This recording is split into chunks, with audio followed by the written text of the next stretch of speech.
The movie begins in a magical world where Princess Ellen soars over the Lumion Kingdom with her winged cat. Just as she prepares to join her friends, they spot a flare rising into the sky, a signal they quickly recognize.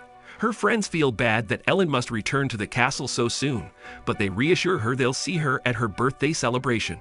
Ellen declines, explaining this year's celebration will be a private family affair. Upon her return to the castle, Ellen is met by Nazara, the royal family's flustered minister.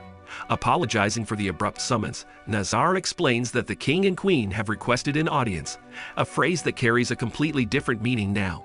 Ellen discovers her parents, King Solon and Queen Elmer, have been transformed into monsters and only listen to her. She intervenes swiftly when they try to eat Minister Bainar. Ellen reveals that this transformation occurred last year during a trip to the dark forest of eternal darkness when a whirlwind of pure darkness engulfed them. Since then, Ellen has taken on the duties of a princess, all while keeping their secret hidden. Her retainers admire her resilience, noting that she has never complained despite the challenges. Suddenly, the army's general requests an audience with the king and queen.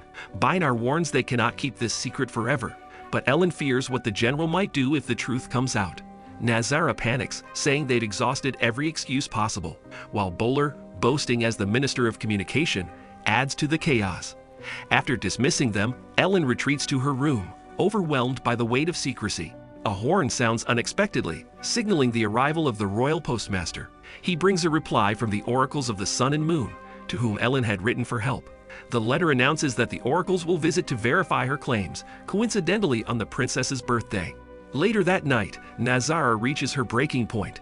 Demoted from a prestigious retainer to designing a monster poop scooper, she laments the kingdom's fragile state and claims it desperately needs a true leader.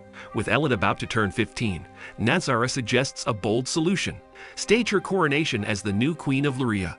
While the ministers plot, Ellen walks in with unexpected news. She has discovered a way to lift the spell on her parents. The oracles have replied to her letter, promising to break the curse.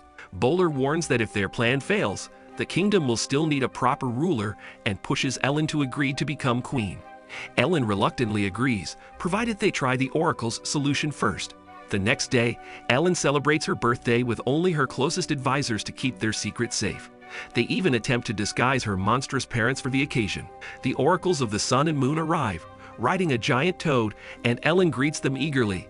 However, the oracles are shocked to discover that her parents are literal monsters, not a metaphor.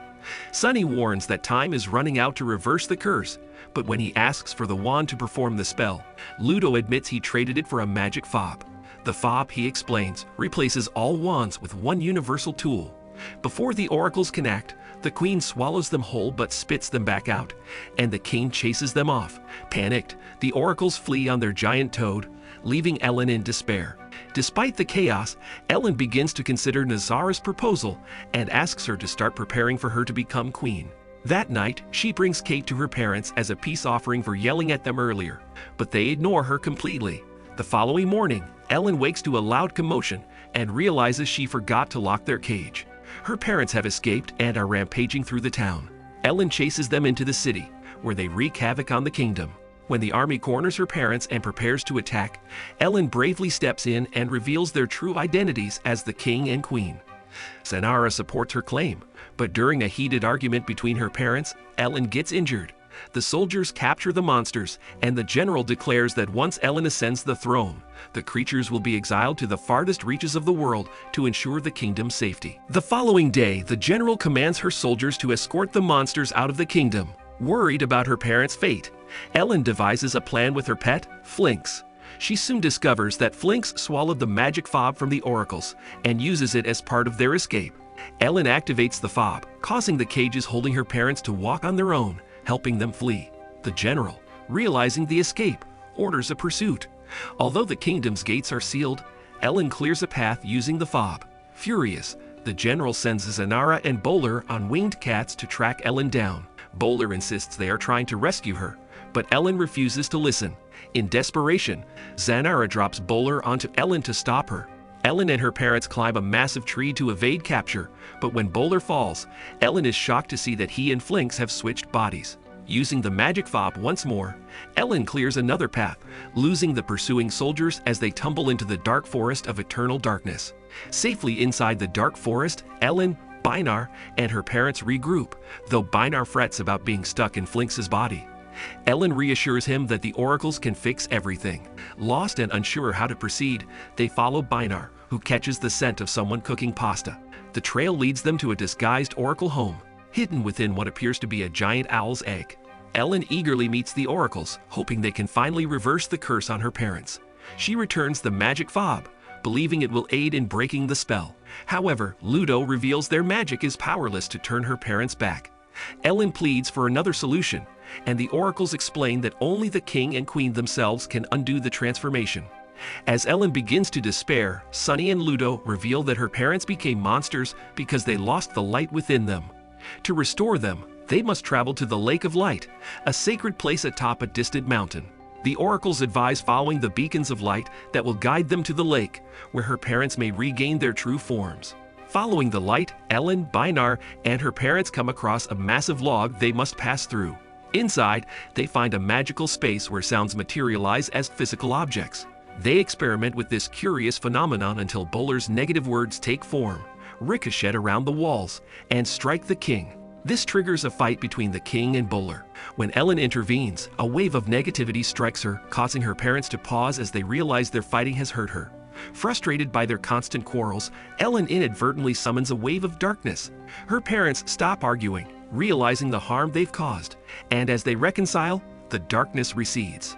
Once outside, Ellen is astonished to find that the king and queen can now speak, though they still don't recall who she is. While their memories remain hazy, their ability to communicate gives Ellen hope as they continue following the light toward the Lake of Light. When they finally reach the mountaintop, Ellen is disappointed to find no beacon of light waiting for them. They camp for the night, bonding under the stars. The king and queen share that fragments of their memories briefly surface before fading again. Seeing Ellen's sadness, the queen remembers her name for the first time. Ellen embraces her mother, and as she does, a new beacon of light suddenly appears, guiding them forward. The group follows the beacon into a desert, where they encounter a family of winged cats.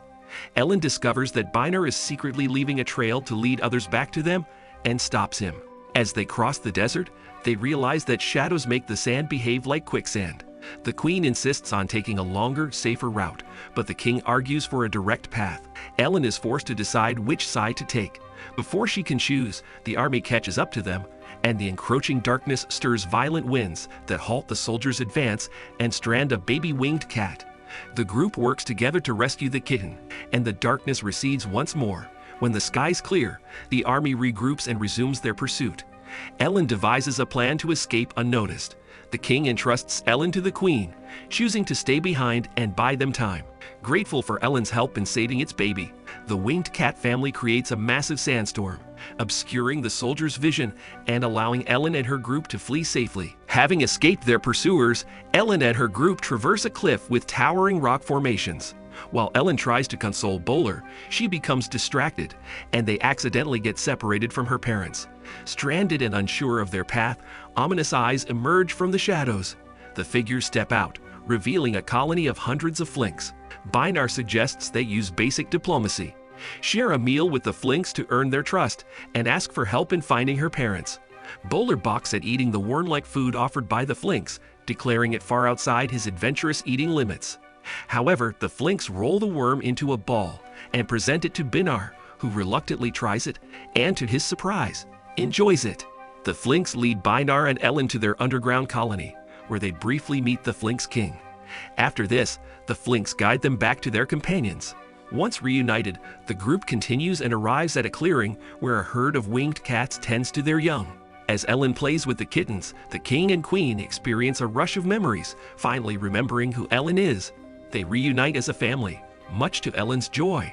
Bowler is astonished, admitting Ellen was right all along. The king and queen's true selves were still there despite their monstrous forms.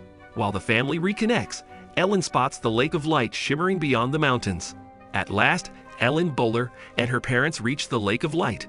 While Ellen and Bynarr bask in its glow, the king and queen are unsettled when the light begins to retreat. Suddenly, the light reveals their past, showing how their constant arguing drew the darkness and transformed them into monsters. Realizing their anger caused this tragedy, the king and queen confess their regret.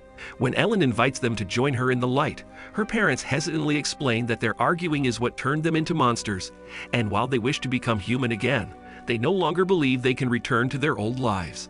The queen admits they can't be the same couple they once were, as their relationship has irreparably changed.